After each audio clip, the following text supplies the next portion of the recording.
저는 학창 시절을 정말 어렵게 생활했었어요. 고등학교 3년 내내 아르바이트를 해서 저와 제 동생의 차비부터 용돈까지 모든 생활비를 스스로 해결해야 했어요. 학교를 졸업하고 대학 수시에 합격은 했지만 등록금이 없기에 갈 수가 없었고 그때 정말 많이 울었던 것 같아요. 어쩔 수 없이 생계수단을 위해 미용실에 취직을 했고 내가 놀지 않는 이상 굶어 죽지는 않겠다 생각을 했던 것 같아요. 하지만 밤낮 없이 매달리는 업무에 건강이 많이 안 좋아져서 그만두게 되었고 다행히 그때부터는 집안 형편이 풀리기 시작해서 유학을 가라는 부모님의 권유를 따라 준비하던 중 애터미를 만나게 되었습니다. 안녕하세요. 로얄마스터 주선아입니다. 처음 들었던 회장님의 강의 중 애터미를 통해서 젊은 20, 30대도 충분히 부자가 될 수 있다. 아무것도 없는 서민이 유일하게 부자가 될 수 있는 도구가 애터미다 말씀을 해주셨었는데 그게 마치 제게 말씀하시는 것 같았어요. 유학을 다녀와도 미용업계에서 월 1,000만 원은 꿈의 숫자이고 아무리 인류 디자이너도 쉽게 벌 수 없는 금액이잖아요. 그런데 애터미에서는 내 기술이 뛰어나지 않아도 최선을 다하고 버티면 가능하니까 아직 내 나이가 어린이 믿져야 본전이다. 2, 3년만 투자해보자 싶어 20살 7월 1일에 애터미를 시작했어요. 나이가 어려서 쉽게 그만둘 거다. 돈을 쉽게 벌려고 한다. 부모가 왜 안 말리냐는 등 주변 시선이 곱지 않았고 친구들도 무시를 많이 했어요. 하지만 그럴수록 내가 애터미를 꼭 해야 되는 이유에 대해서 더 생각하고 제 나름대로 성공자의 위치까지 가야겠다는 각오로 주변 시선이 어떠하든 꿋꿋하게 버텼어요. 20살이란 나이 동안 단 한 번도 누군가에게 들어본 적이 없었던 내 인생은 어떤 계획을 가지고 어떻게 살아야 된다라는 회장님의 강의가 내 인생에 대한 길라잡이 역할을 해주셨다고 생각해요. 첫 인생 시나리오를 적었을 땐 터무니없게 적었어요.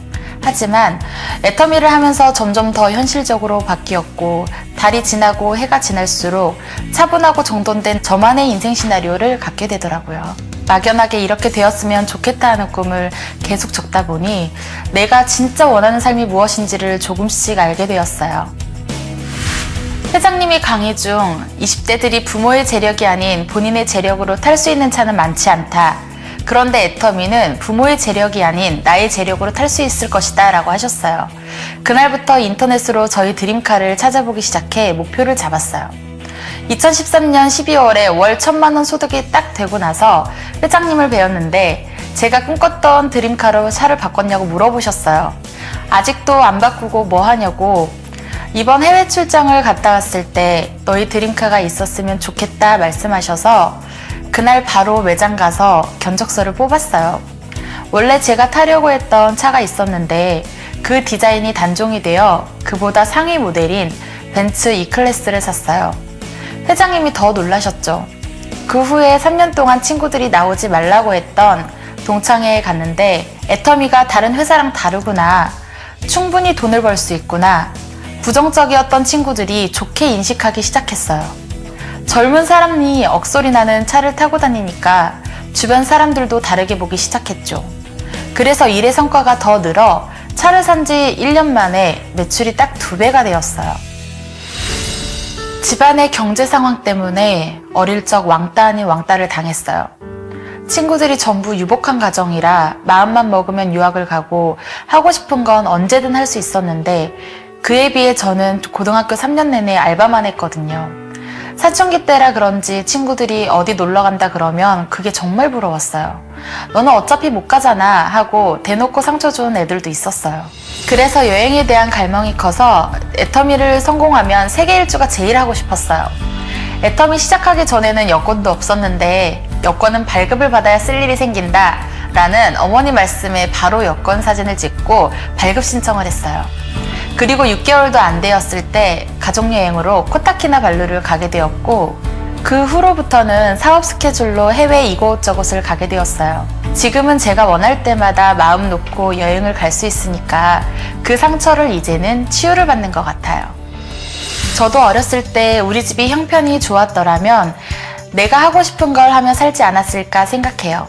그래서 저는 재능은 있지만 경제적인 여건 때문에 꿈을 키우지 못하는 아이들에게 후원자가 되는 새로운 꿈을 꾸고 있어요. 40대 중년층의 나이가 되었을 때는 청소년 장학재단을 지어 재능 기부 장학금 후원을 하고 본인 분야에서 성공을 하게 된 아이들을 그 재단에 와서 다시 재능 기부를 할 수 있는 그런 곳을 만들고 싶어요. 그렇기에 시간적 여유가 생길 때 경영학을 공부할 생각이에요. 저는 인생 시나리오를 작성할 때 수레바퀴를 삼색펜으로 현재, 3년, 5년을 같이 그려요. 그리고 거기에 맞추려고 굉장히 노력을 많이 해요. 균형 잡힌 삶은 내가 만족하는 삶을 만드는 것이잖아요. 남이 볼 때 저 사람 행복하게 사는구나. 겉으로 보여도 안 그럴 수 있잖아요. 내 마음에서 정말 우러나오는 나는 정말 행복하게 살고 있어. 균형 잡힌 삶을 살고 있어. 이게 중요한 것 같아요. 내가 애터미를 시작한 이유가 결국 내 행복, 내 꿈이라는 부분 때문에 시작을 했잖아요. 힘들 때 그걸 꺼내보고 그래, 내가 시작한 이유는 이거야. 내 꿈은 이거였지. 잊지 않았으면 좋겠어요. 여러분들도 내가 직접 그린 나에게 맞는 길라잡이를 잘 만들었으면 좋겠습니다.